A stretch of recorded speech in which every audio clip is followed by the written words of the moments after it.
दोस्तों, जिस समय अमेरिका के राष्ट्रपति डोनाल्ड ट्रंप थे, भारत जभी से ही अमेरिका से प्रीडेटर ड्रोन को लेना चाहता है, लेकिन डोनाल्ड ट्रंप का कार्यकाल खत्म हो गया। उसके बाद जो बिडेन का कार्यकाल शुरू हो गया और अब जो बिडेन का कार्यकाल भी खत्म होने को आया है, लेकिन अभी तक भी भारत और अमेरिका के बीच प्रीडेटर ड्रोन की डील को साइन नहीं किया गया है। इस समय देखा जाए तो भारत अमेरिका से 31 की संख्या में प्रीडेटर ड्रोन को लेना चाहता है। जब डोनाल्ड ट्रंप अमेरिका के राष्ट्रपति थे, उस समय अमेरिका की तरफ से भारत को एक प्रीडेटर ड्रोन की कीमत 350 करोड़ रुपए के आसपास बताई गई थी, लेकिन इन 5 सालों के अंदर अंदर ही अमेरिका ने अपने प्रीडेटर ड्रोन की कीमत दुगने से भी ज्यादा कर दी है और अब अमेरिका की तरफ से भारत को एक प्रीडेटर ड्रोन की कीमत 800 करोड़ रुपए के आसपास बताई जा रही है और 800 करोड़ रुपए भारत के खर्च करने के बावजूद भी अभी भी अमेरिका भारत को प्रीडेटर ड्रोन देने के लिए तैयार नहीं हो रहा है।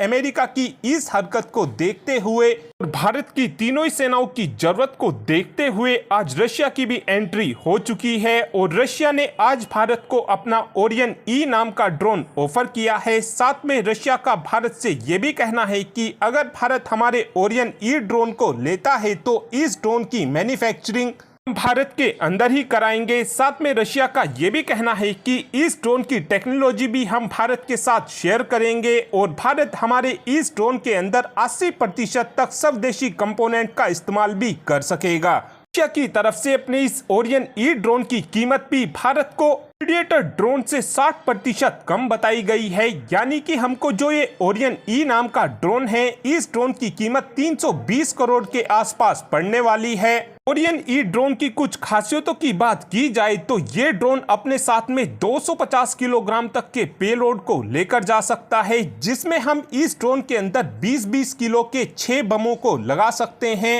इस ड्रोन के अंदर 50 किलोग्राम के 3 बमों को भी लगाया जा सकता है। साथ में ड्रोन में हम काफी आसानी से 50 किलोग्राम के 2 गाइडेड मिसाइल को भी लेकर जा सकते हैं।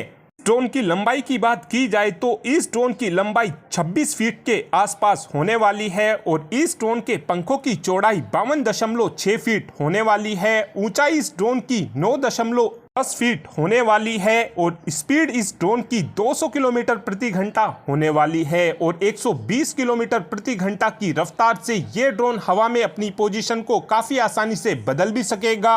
ओरियन ई ड्रोन की रेंज 1440 किलोमीटर के आसपास होने वाली है। एंड्योरेंस इस ड्रोन का कि इस ड्रोन की उड़ान भरने की क्षमता 24 घंटों की होने वाली है और 24 घंटों तक ये ड्रोन जब उड़ान भर सकेगा जब इस ड्रोन के अंदर केवल 60 किलोग्राम का ही पेलोड लगा होगा।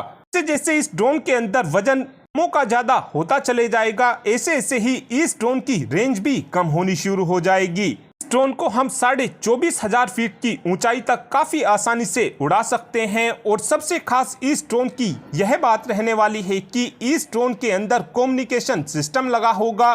सैटेलाइट कम्युनिकेशन सिस्टम होने का सबसे बड़ा फायदा यह होगा कि हम इस ड्रोन का इस्तेमाल दुनिया के किसी भी कोने से कर सकेंगे। और अब आप ही कमेंट कर बता सकते हैं कि क्या हमको रशिया से ओरियन ई ड्रोन को लेना चाहिए या फिर आपका ये मानना है कि हमको अमेरिका से ही प्रीडेटर ड्रोन को लेना चाहिए। इस बात का आंसर आप कमेंट बॉक्स में दे सकते हैं। Thanks for watching this video. Have a good